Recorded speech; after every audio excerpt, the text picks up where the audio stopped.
Hello，歡迎嚟到暖耳廚房。今日嘅推介係紅棗雪耳番薯糖水。Let us begin。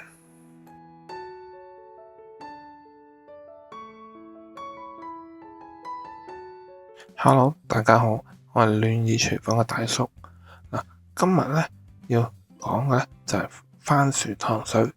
基本上咧就係人都識噶啦。咁但係咧就點解我會介紹咧？一陣同你講啦，要有番薯啦、雪耳啦、紅棗啦。紅棗要洗一洗，跟住浸水，跟住雪耳都係你買乾嘅咧，唔係新鮮嘅就要浸水，發最少2-3個鐘啦。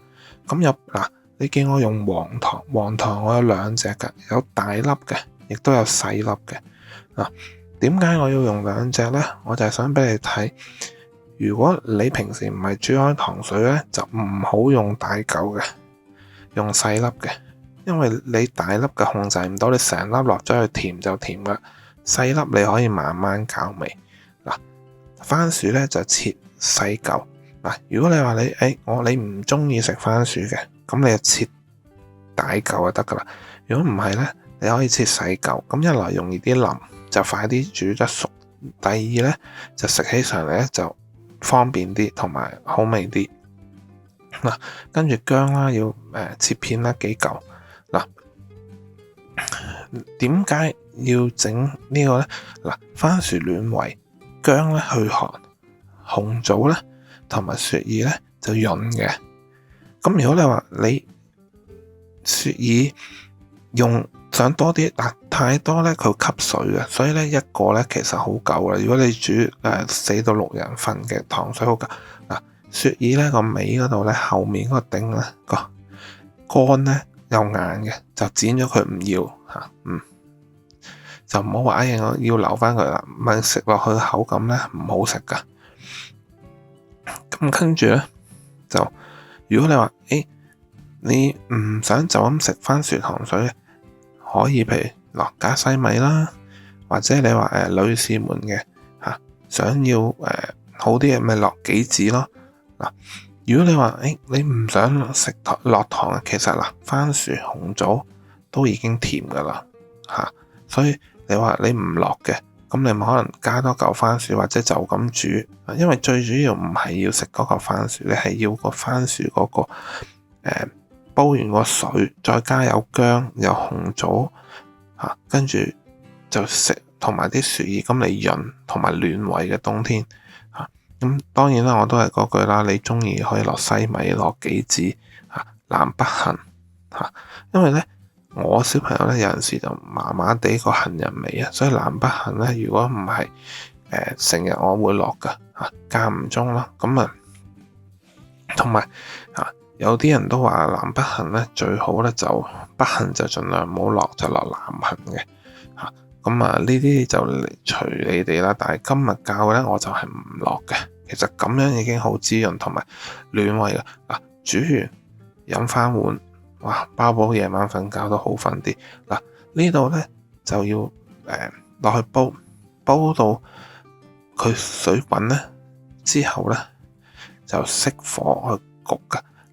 呢度咧你會見到我分開落咗番薯同紅棗煮咗一陣，煮到咁上下先落薑同埋雪耳。一來雪耳煮得耐咧佢會溶薑煮得耐咧會太辣，所以咧呢兩樣嘢我大概我煲咗5分鐘左右咧，我先會去落佢嘅。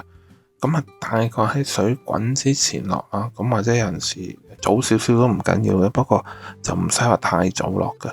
你太早落咧個雪耳咧就會溶，因為你之前已經用水浸咗，佢已經係有少少開始腍噶啦，所以你唔使話煮好耐。咁如果新鮮咧就更加唔使咁早落添，可以再遲啲落。但係我喺美國呢邊咧就買唔到新鮮嘅，乾嘅就都 OK 咁你煮咧就成個過程咧就係水滾轉中火，大概煲多佢15分鐘就 OK。期間你可以冚蓋，但係記住留翻條罅，因為如果係冚到實咧佢會滾瀉噶。你可以冚蓋就煮快啲，但係咧就記住要留翻條罅，就唔好等佢滾瀉啦。睇咗就係咁嗱。跟住你其實話點樣先叫煮好呢？就係啲番薯腍咗就得啦，其他嘢都腍噶啦。紅棗嗰啲呢，因為你浸咗水佢軟嘅，你擺落去煮呢，好快就搞掂。係個番薯呢，就比較難嗱。跟住呢，就叫落糖，落糖嘅部分呢，如果你煮多幾次，你知道大概個份量，你就可以落大嚿嘅。如果開頭嗰陣時咧，就用細粒呢啲，咁譬如你話一次落半個手掌咁多嘅，咁你下次落大嚿嘅，揾翻個咁上下就去煮，咁就冇問題啦。如果唔係開頭嗰陣時咧，你頭一兩次煮咧就最好慢慢放個量，因為點解咧？呢樣嘢其實真係好簡單嘅糖水，好多人都覺得你太簡單啦就冇煮，但係其實如果你跟咗我呢個咧，你有番薯、薯耳啊、薑啊咁樣去煮，一個月飲一兩次咧係好啊，有滋潤，尤其是有小朋友啊嗰啲咧，老人家嗰啲都好噶。嗱，冬天暖胃有滋潤真係要值得試一下，有機會試一試啦。嗱，如果我煮到，你哋一定煮到啦。希望你哋中意我個 video 啦。如果你中意嘅話，記得俾個 like 我，訂閱我頻道，撳個鐘仔，咁我下次煮嘢食嘅時候你就唔會錯過啦。希望下次煮嘢食嘅時候見到你哋啦。Thank you，拜拜。